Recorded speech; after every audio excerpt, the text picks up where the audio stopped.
بەڕاستی هەمووی ڕۆژهەڵاتی بەدبەخت و گرفتارە. پەناخوازانی ڕۆژهەڵاتی کوردستان لە شاری سلەیمانی بەدەست چەندین کێشە و گرفتەوە دەناڵێنن.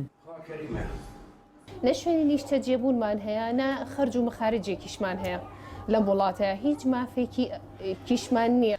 لە هەرێمی کوردستاندا زیاتر لە 1.5 ملیۆن ئاوارە و پەنابەر هەن. زۆربەی ئەو پەنابەر و ئاوانانەش کەمپی تایبەتیان لە قەزا و ناحیەکانی نزیک پارێزگاکان بۆ دروست کراوە. بە تەنها پەناخوازانی ڕۆژهەڵاتن کە کەمپی تایبەت بە خۆیان نییە. ئەوان لە ناو گەڕەک و شوێنە دوورە دەستەکانی شاردا خێزانەکان دوور لە یەکتر دەژین لە بارودۆخێکی گوزەرانی خراپدا.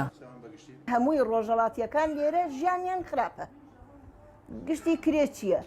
ئەگەر کرێنەوەی بۆ ساحێ خانووەکە درگاکەتە گرێ دگاکاتە بەر شەغاڵە کاکە وەرێ بڕۆ دەرەوە. تەنیا ڕێگایە کە بۆ من کراوەتەوە بۆ دواوەیە کە من ناتوانم بۆ دواوە بگەڕێمەوە.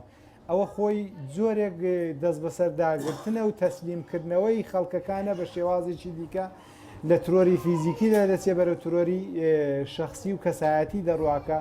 بەلایانی دیکە نیشان بدەن ئەگەر خەڵکێک هاتێرە ئەم بەڵای کە نەوعی ئێمە بەسەری دێ بەسەر ئەوانیش دێت.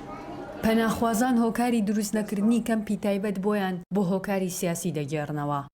هیچ کەمپێکمان نیە، داوامان حکوومەتی هەرێمە ڕێکخراوەکان کردووە کەمپێکمان بۆ دابین لێنە نیشتە جێ بن و نەجاتمان بێ بەدەست کرێ و کرێمان پێ نادرێ و لە قەیرانداین.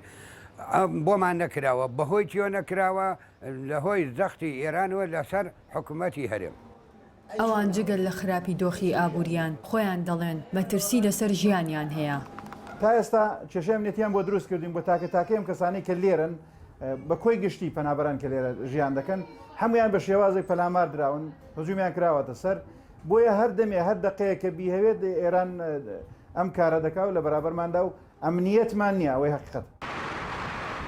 بە تەنها لە سنووری پارێزگای سلەیمانیدا نزیکەی 1200 پەناخوازی ڕۆژهەڵاتی کوردستان لە شوێنە جیاوازەکانی پارێزگای سلەیمانی لە کاتێکدا هەرێمی کوردستان زیاتر لە 1.5 ملیۆن ئاوارەی شوێنە جیاوازەکانی عێراق و پەنابەری سووری لە خۆگرتووە، بەڵام پەناخوازانی ڕۆژهەڵاتی کوردستان دەڵێن ئەوان لە کوردستاندا نەوەک خاوەن ماڵ مامەڵەیان لەگەڵ دەکرێت و نەوەک پەنابەر مافەکانیان پێدەدرێت. ژیار محەممەد، دەنگی ئەمریکا، سلێمانی.